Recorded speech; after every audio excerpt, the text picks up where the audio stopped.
Et Allah Ta'ala dit U'iddat lil kafirin.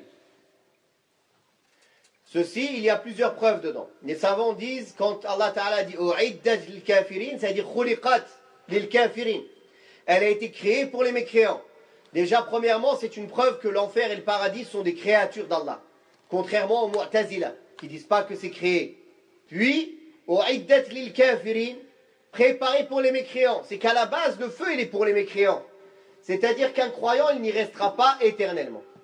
Contrairement aux Khawarij et aux Mu'tazila, qui voient que un grand pécheur parmi les musulmans restera éternellement en enfer.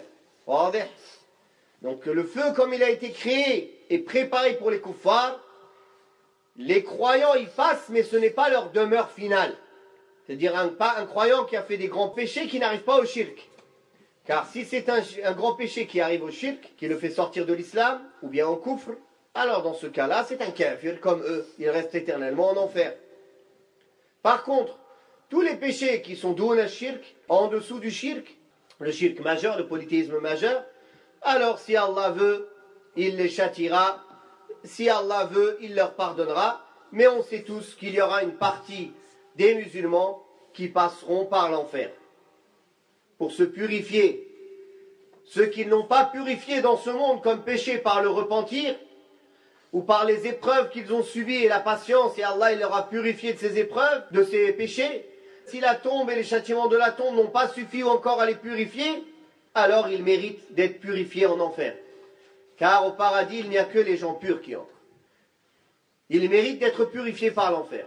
Après, si Allah veut, il leur pardonne et il les purifie et il les fait entrer au paradis. Et s'il veut, par sa justice, il les châtie. S'il les châtie, c'est par sa justice. Et si il leur pardonne, c'est par un effet de sa grâce. Subhanahu wa ta'ala, et la grâce d'Allah est énorme. Par contre, subhanallah, Allah ta'ala a promis à ceux qui s'éloignent des grands péchés, qui sont constants, qu'il va leur pardonner leurs petits péchés et les entre au paradis. Ça, c'est une promesse d'Allah. Mais celui qui fait les grands péchés, celui-là, il n'a pas de promesse. Il a une mise en garde du châtiment. Cette mise en garde, il la met en application. Et ce sera avec sa justice. C'est pour ça qu'on ne dit pas celui qui veut se faire juger par la justice d'Allah, c'est-à-dire il cherche le châtiment. Nous, on demande la miséricorde d'Allah. Et c'est bien fait. Le prophète sallallahu alayhi wa sallam a dit « Approchez-vous de la perfection et soyez constants.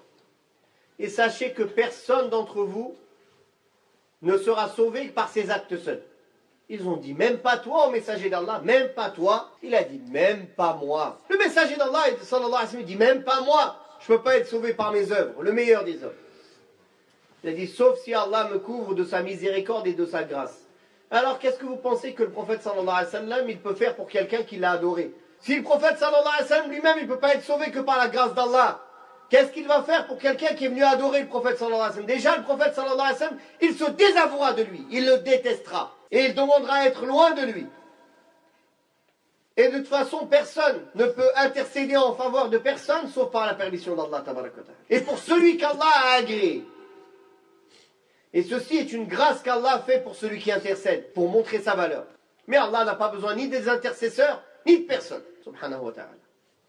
D'ailleurs, le prophète sallallahu alayhi wa sallam a dit, ceux qui méritent mon intercession le jour du jugement dernier, c'est ceux qui ont dit la ilaha illallah sincèrement. C'est-à-dire qu'ils n'ont pas donné d'associé à Allah. Les vrais muwahhidin. C'est lui qui mérite le shafa'a. Shafa'at al-Nabi sallallahu alayhi wa sallam. Le muwahhid. Celui qui a concrétisé le tawhid. Par contre, celui qui a fait du shirk, il ne mérite rien, l'intercession de personne. Il ne mérite que le feu.